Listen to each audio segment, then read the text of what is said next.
तर जय भीम, जय शिवराय मित्रांनो. मागच्या व्हिडिओमध्ये आपण त्यांचे बालपण व शिक्षण याबद्दल जाणून घेतलो. या व्हिडिओमध्ये महात्मा फुलेकालीन सामाजिक, सांस्कृतिक, धार्मिक, राजकीय, शैक्षणिक व आर्थिक स्थिती कशी होती याबद्दल आपण चर्चा करणार आहोत. तर मागील व्हिडिओमध्ये चांगला रिस्पॉन्स मिळाला याबद्दल तुम्हाला धन्यवाद देतो. अशा प्रकारच्या व्हिडिओजना लाईक्स आणि व्ह्यूज हे खूप कमी मिळत असतात. तर असो, व्हिडिओ शेवटपर्यंत बघा आणि व्हिडिओ आवडल्यास चॅनलला सबस्क्राईब आणि शेअर नक्की करा. तर सुरू करूया आजचा व्हिडिओ.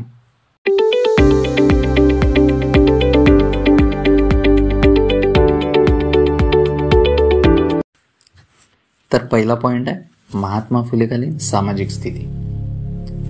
भारतात प्राचीन काळी वर्णव्यवस्था होती. भारताला आपण पूर्वीच्या काळामध्ये बलिस्तान असे म्हणत होतो. क्षत्रिय, ब्राह्मण, वैश्य हे आर्यांचे 3 वर्ण पडले होते. अनार्यांचा शूद्रवर्ण बनविण्यात आला होता. शूद्रांना शिक्षण, संपत्ती, अधिकारपासून वंचित ठेवण्यात आले. त्यांच्या काळामध्ये म्हणजे महात्मा फुलेंच्या काळामध्ये वर्णव्यवस्था इतकी कडसास पोचली होती की माणूस हा माणसाला विटाळ मानित होता. याच्या पुढे आपण त्यांचे अधिकार बघून घेऊया. म्हणजे या वर्णव्यवस्थेमध्ये कोणाचे किती अधिकार आहेत. मोबदल्याची अपेक्षा न करता वरच्या 3 वर्गांची सेवा करणे हे शूद्रांचे कर्तव्य ठरले. ब्राह्मणांचे कर्तव्य अध्ययन करणे, अध्यापन करणे, यजन म्हणजे यज्ञ करणे, याजन म्हणजे यज्ञ करून देणे आणि दान ही ब्राह्मणांची प्रमुख कर्तव्य. क्षत्रियांची कर्तव्य राज्यरक्षण व राज्यवर्धन, याचबरोबर अध्ययन, यजन आणि दान ही क्षत्रियांची कर्तव्य. वैश्यांची कर्तव्य, वैश्य व्यापार व शेती करत असत. व शूद्रांची कर्तव्य, शूद्र या 3 वर्णांची सेवा करीत असत. याला कर्तव्य नाही म्हणू शकत आपण. डॉक्टर बाबासाहेब आंबेडकर असे म्हणत होते की वर्णव्यवस्था ही श्रम विभागणी नसून श्रमिकांची विभागणी होय. हेच यावरून दिसून येते. एकदा क्षत्रिय आणि वैश्य यांना शूद्र ठरविल्यावर त्यांचे विशेष अधिकारही संपतात. त्यांना आता अध्ययनाचा व शिक्षणाचा अधिकारही राहत नाही. मोबदला न मागता ब्राह्मणांची सेवा करणे हाच त्यांचा धर्म ठरतो. तर ही होती महात्मा फुलेकालीन सामाजिक स्थिती. मी थोडंसं तुम्हाला वाचन करून दाखवलं. त्याची इमेजमध्ये तुम्ही बघू शकता हे सर्व काही दिलेलं आहे. पुढे आपण महात्मा फुलेकालीन आर्थिक स्थिती कशी होती त्या काळामध्ये हे बघणार आहोत. तर फुलेकालीन आर्थिक स्थिती शेती आणि पशुपालन हाच बहुसंख्य लोकांचा व्यवसाय होता. ब्राह्मण मात्र शेती किंवा पशुपालन करीत नसत. शिवाजी महाराजांसारखे काही अपवाद सोडल्यास बहुतेक शासक शेतकऱ्यांचे शोषणच करीत होते. शिवरायांनी मात्र वतनदारी पद्धत बंद केली. त्यांची महसूल पद्धती रहितवारी स्वरूपाची होती. योग्य न्याय आणि शेतीला पोषक अशी होती. तर बघा मित्रांनो, पूर्वीच्या काळामध्ये शेती आणि पशुपालन हाच बहुसंख्य लोकांचा व्यवसाय होता. म्हणजे जी आर्थिक स्थिती अवलंबून होती ती पूर्णपणे शेती आणि पशुपालन याच्यावरतीच अवलंबून होती. जितकी जास्त पशूंची संख्या तितकी त्याची संपत्ती असे मानण्यात येईल. खरं तर शिवाजी महाराजांना शोधण्याचं काम म्हणजे त्यांच्या इतिहासांना शोधण्याचं काम महात्मा ज्योतिबा फुलेंनी केलं आणि त्याचं तितकंच श्रेय त्यांना जाते.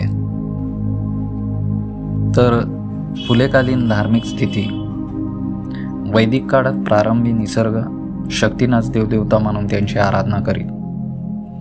निसर्गातील चमत्कारिक घटना बघून आश्चर्यचकित झालेल्या आर्यांनी आकाश, सूर्य, पृथ्वी, पर्जन्य वगैरे मानवी रूप देऊन त्यांची पूजा प्रारंभ केली. तरी पण इतरांसाठी धर्मविधी करून त्यांना ईश्वर प्रसन्न करून देण्याचा व्यवसाय पंडित करू लागले. नंतरच्या काळात तर ते दक्षिणा घेऊन कुणालाही धर्मविधी करून देऊ लागले. मुसलमान किंवा इंग्रज शासकांवर ईश्वरी कृपा व्हावी म्हणून त्यांनी धर्मविधी केले. वैदिक काळापासूनच यज्ञ, धर्मविधी आणि संस्कार यांची संख्या सतत वाढत गेली. जास्तीत जास्त धर्मविधी आणि व्रत वैकल्य करून दक्षिणा देईल तो श्रेष्ठ, तो सदाचारी, बाकीचे कनिष्ठ आणि दुराचारी असे समजण्यात येऊ लागले. फुलेकालीन राजकीय परिस्थिती. सत्ता कोणाची आली तरी बहुतेक शासक पंडितांच्या मर्जीविरुद्ध वागत नसत, त्यांच्या धार्मिक वर्चस्वास धक्का लावित नसत. शिवाजी महाराजांना सुद्धा राज्याभिषेकासाठी संघर्ष करावा लागला. पंडितांनी शेकडो रूढी परंपरा एवढ्या पक्क्या करून ठेवल्या होत्या की त्या टिकवण्यासाठी भोळा बाबडा बहुजन समाज प्राणाचीही पर्वा करीत नाही. एक वेळ देशाला धक्का लागला तर तो भडकणार नाही, पण देवाला धक्का लागला की तो भयंकर भडकतो. मग भूदेवांना धक्का लावण्याची कुणाची हिंमत आहे? यावरून लक्षात येईल की महात्मा फुले यांच्या काळात बहुजन समाजावर 2 शक्तींचे वर्चस्व होते. एक म्हणजे ब्राह्मणांसह सर्वजण इंग्रजांचे गुलाम होते, दुसरे म्हणजे ब्राह्मणेतर समाज राजकीय सोडून इतर बाबतीत ब्राह्मणांचा गुलाम होता. आजची स्थिती बघा. इथं ब्राह्मण, क्षत्रिय, वैश्य आणि शूद्र हे जे शब्द वापरण्यात येत आहेत ती त्या काळातील सत्य परिस्थिती होती आणि आपल्याला आपल्या इतिहासांच्या पुस्तकामध्ये सुद्धा याचा उल्लेख झालेला दिसतो आणि जे या पुस्तकामध्ये आहे ते वाचून दाखवण्याचा मी प्रयत्न करीत आहे. तर याचा कोणी गैरसमज करून घेऊ नये की याच्या चॅनलवरती व्हिडिओज मिळतात वगैरे. तर लास्ट पॉइंट आहे शैक्षणिक आणि सांस्कृतिक परिस्थिती. या क्षेत्रात तर आमच्या उच्च वर्गाची कामगिरी जगात अगदी अद्वितीय ठरावी. कोणताही समाज शेकडो वर्षे गुलामीत कसा ठेवावा, गुलामांमध्ये गुलामीचा अभिमान वाटणारी मनोवृत्ती कशी निर्माण करावी याविषयीचे धडे साऱ्या जगाने आमच्या पंडितांकडून घ्यावे. बहुजन समाज गुलाम, दुर्बल आणि अंधश्रद्धाळू बनवण्यासाठी त्याला शिक्षणापासून वंचित ठेवण्यात आले. शूद्रांना शिक्षण बंदी होती. क्षत्रिय आणि वैश्य यांनाही शूद्र वर्गात ढकलण्यात आल्यामुळे त्यांचेही शिक्षण बंद झाले. तरी शैक्षणिक आणि सांस्कृतिक परिस्थिती होती.